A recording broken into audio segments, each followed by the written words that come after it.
কালো পতাকায় লেখা ফ্রি গাজা, যার মাধ্যমে নিরীহ ফিলিস্তিনিদের উপর ইসরায়েলের নির্মম আগ্রাসনের কালো অধ্যায় বিশ্বের সামনে তুলে ধরছেন যুক্তরাষ্ট্রের জনগণ। এমনকি ফিলিস্তিনের পতাকা হাতে যুক্তরাষ্ট্রের রাস্তায় নেমে পড়েছে শত শত বিক্ষোভকারী। তবে কি মার্কিন ভূখণ্ড থেকেই এবার গ্রেপ্তার হবেন ইসরায়েলের প্রধানমন্ত্রী বেনিয়ামিন নেতানিয়াহু?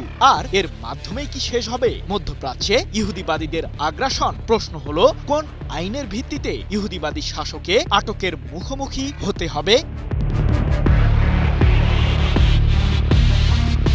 কথায় আছে, প্রকৃতির ভুলের হিসাব প্রকৃতিতেই দিয়ে যেতে হয়। এক্ষেত্রে ইসরায়েলের প্রধানমন্ত্রী নেতানিয়াহু যেন করে বসেছেন মহা ভুল, যার মাসুল গুনতে হবে তাকেও। ফিলিস্তিনের গাজায় নির্মম আগ্রাসন চালিয়ে অঞ্চলটির মানুষের সবকিছুই কেড়ে নিয়েছে ইসরায়েলের সামরিক বাহিনী। হতাহতের তালিকাও হয়েছে অনেক বড়। নেতানিয়াহুর বাহিনীর নির্মম এই হত্যাযজ্ঞে অবশ্য সমর্থন দিয়েছে যুক্তরাষ্ট্র। এমনকি গাজা উপত্যকার লাখ লাখ বাড়িঘরে বোমাবর্ষণ করে সেগুলোকে মাটিতে মিশিয়ে দেওয়ার পর মার্কিন প্রেসিডেন্ট ডোনাল্ড ট্রাম্প বলেছেন সেখানে গড়ে তোলা হবে আধুনিক শহর। নেতানিয়াহু ও ট্রাম্পের এমন আগ্রাসনের মুখে যেন নিরুপায় গাজাবাসী।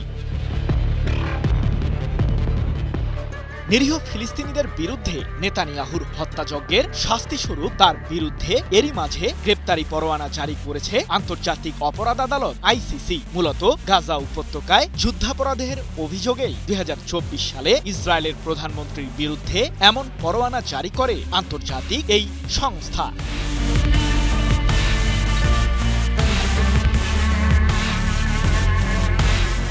এদিকে নেতানিয়াহুকে শাস্তির মুখোমুখি করতে যুক্তরাষ্ট্রের রাস্তায় নেমে পড়েছে শত শত বিক্ষোভকারী। এ সময় ফিলিস্তিনের পতাকা উড়িয়ে গাজাবাসীকে মৌন সমর্থনও জানান তারা। শুধু তাই নয়, প্লাস্টিকের বালতিতে আঘাত করে নেতানিয়াহুর বিরুদ্ধে ক্ষিপ্রতাও প্রকাশ করেছেন ওয়াশিংটন ডিসির বিক্ষোভকারীরা। ২৮ জুলাই এক প্রতিবেদনে বিষয়টি নিশ্চিত করেছে ব্রিটিশ বার্তা সংস্থা রয়টার্স।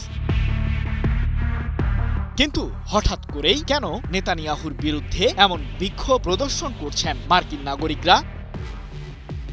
ট্রাম্পের সাথে সাক্ষাৎ করতে আবারও যুক্তরাষ্ট্রে গেছেন নেতানিয়াহু। এ সময় তিনি মধ্যপ্রাচ্য সংকট সহ গাজা উপত্যকার বিষয়টি নিয়েও মার্কিন শাসকের সাথে আলোচনা করবেন বলে জানা গেছে। মার্কিন ভূখণ্ডে নেতানিয়াহুর আগমনকে ঘিরেই মূলত উত্তাপ ছড়িয়েছে ফিলিস্তিনি সমর্থক শিবিরে। একই সাথে নিউ ইয়র্ক সিটির মেয়র জোহরান মামদানিও সম্প্রতি ইসরায়েলের শাসককে আটক করতে যুক্তরাষ্ট্রের ফেডারেল সরকারের প্রতি আহ্বান জানিয়েছেন।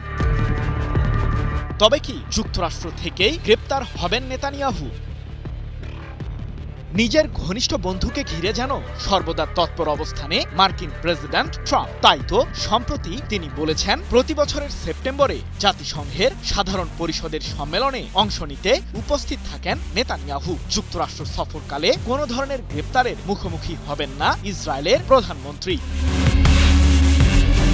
জানা গেছে, আন্তর্জাতিক অপরাধ আদালত আইসিসির সদস্য হিসেবে যুক্তরাষ্ট্র তালিকাভুক্ত নয়, যার কারণে মার্কিন ভূখণ্ড থেকে নেতানিয়াহুকে গ্রেপ্তারের কোনো এখতিয়ারও পাবে না আন্তর্জাতিক এই সংস্থা। তবে মার্কিন ফেডারেল সরকার ইচ্ছা প্রকাশ করলে শাস্তির মুখোমুখি হতে পারেন ইসরায়েলের আগ্রাসী প্রধানমন্ত্রী, এমনটাই দাবি বিশ্লেষকদের। সৃজন মাহমুদ, নিউজ 24।